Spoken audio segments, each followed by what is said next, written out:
saya tak rasa is that straightforward because history has shown it sebenarnya bahawa pengundi menilai melebihi daripada soal pergolakan politik kucak-kacir. They need to be inspired.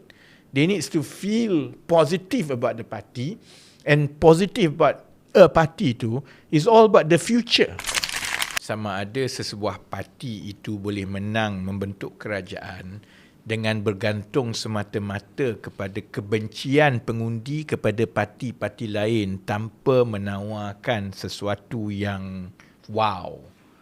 Yang itu saya tak yakin lah sebenarnya kan. Jadi itu kedudukan PAS kan. Sebab tu PAS macam diam jadi tak buat apa kan. Sebab perkara, sebab okay, history is the best teacher. Orang, sebab tu saya selalu baca kadang-kadang komen orang maki hamun semua ni kan. Daripada walajib ke walaun ke sekarang walanon kan, dia maki hamun semua kan, macam-macam dia kata.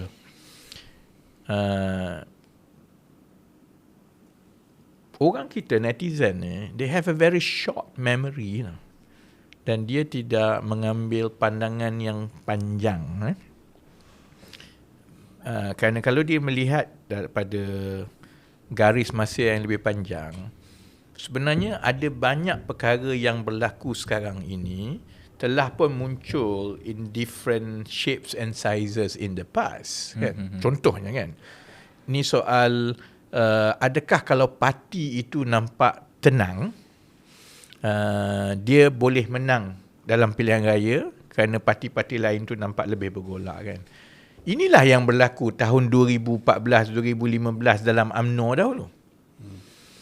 Oleh kerana pergolakan telah berlaku di dalam PKR bermula dengan 2014 di Kerajaan Negeri Selangor kan. Kemudian 2015 Pakatan Rakyat masa itu berpecah dan pertembungan yang sangat personal di antara DAP dengan PAS kan, sehinggalah tubuh Pakatan Harapan kan.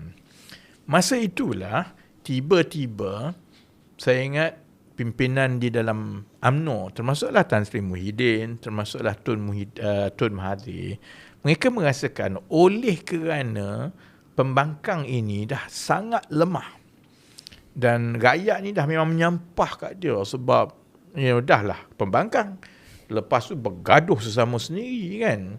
Kemudian Anwar Ibrahim di dalam penjara, lepas tu yang tinggal kat luar ni ada kem, kartel lawan bukan kartel semua kan. Sebab itulah yang memberi keyakinan bahawa mereka boleh goncang UMNO daripada dalam untuk mencabar Datuk Seri Najib masa itu. Kan? Dan Datuk Seri Najib pula merasakan bahawa I will fight them kerana there is no way lah kita akan hilang undi kerana Pakatan Harapan ni terlalu lemah, dan dengan three corner fight sebenarnya tak ada harapan untuk, mustahil saya akan kalah. But 3 years was all it takes. Kerana selalunya ahli politik ni dia fikir kepala dia tak baca apa pandangan rakyat di luar lah kan. Jadi PAS pun terkejut masa itu, masa 2018. Sebab itulah juga perkiraan PAS. Dia rasa mustahil lah Pakatan Harapan ni boleh menang dengan segala kelemahan. Tun Mahathir pula ada dalam tu, di PKR ni bukan setuju pun dengan Tun Mahathir. PKR pula Azmin bergaduh dengan Rafizi lah dengan yang itu. Kemudian Anwar pula dalam penjara kan.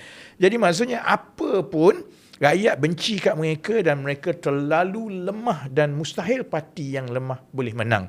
Jadi perkiraan PAS masa itu ialah tak apa, kita main pintu belakang dengan UMNO. Kita akan bantu UMNO dengan undi pecah undi 3. Biar UMNO lawan PH, PAS.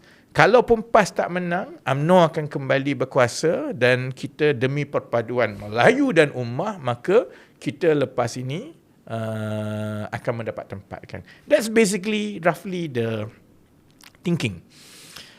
Tapi dia tak baca pandangan rakyat lah. Pandangan rakyat dan saya dah mula boleh nampak data-datanya begitu sekarang. Okay. Bermula daripada tahun 2016 itu, kita mula nampak lebih ramai sedikit dari satu bulan ke satu bulan, bahawa ramai pengundi yang merasakan bahawa kalau 2 bulan yang lepas, dia kata dia akan undi BN, 2 bulan selepas itu, dia kata dia akan jadi pengundi atas pagar. Tak pasti. We are seeing that now lah.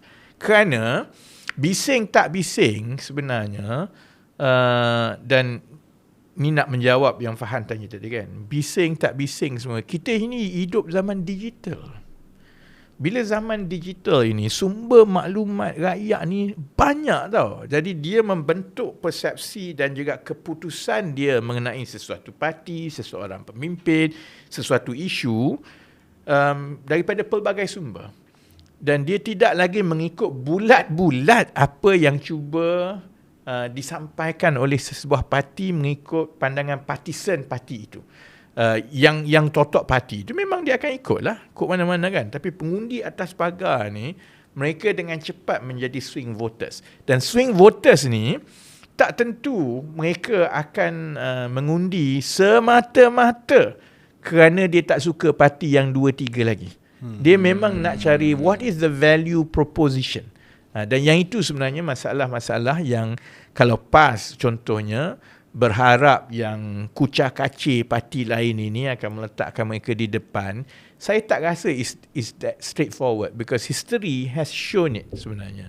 Bahawa pengundi menilai melebihi daripada soal pergolakan politik kucak-kacir. They need to be inspired. They need to feel positive about the party, and positive about a party tu is all about the future. Apa yang akan menjadi lebih baik di masa akan datang. Bukannya, okeylah kita memang dah teruk, tak apalah orang tu pun orang tu lah kan. So it can work, tapi it's not as powerful and as strong a motive than inspiring voters for a better future. Dan yang itu kelemahan yang PAS masih ada sampai sekarang lah.